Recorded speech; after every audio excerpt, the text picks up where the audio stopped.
కర్మవ. పర అనేటువంటిది ఉపసర్గ.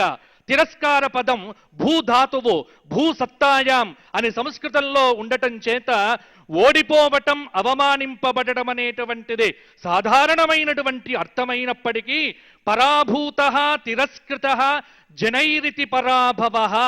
అహంకారంతో, అధర్మంతో, మదంతో, డాంబికంతో, ఆచారహీనంగా, అధర్మ మార్గంలో, అసత్యంతో, ఆగ్రహంతో నిత్యం బ్రతికేటువంటి అధర్మాత్ముడికి ఈ సంవత్సరం ఖచ్చితంగా పరాభవమే.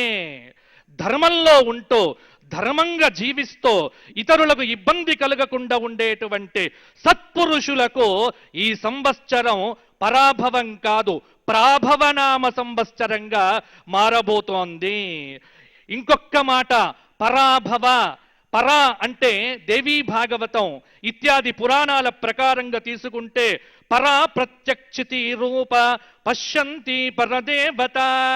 పర అంటే పరాశక్తితో కూడినటువంటి పరమాత్మ అనేటువంటి అర్థంలో కూడా తీసుకోవచ్చు. పరాస్య శక్తిర్ వివిధైవ శ్రూయతే. పరాశక్తి అంటే సృష్టికి ప్రారంభ దశలో ఉన్నటువంటి శక్తి పరాశక్తి. వేదశాస్త్రమయీ వాణి యస్యాహ సా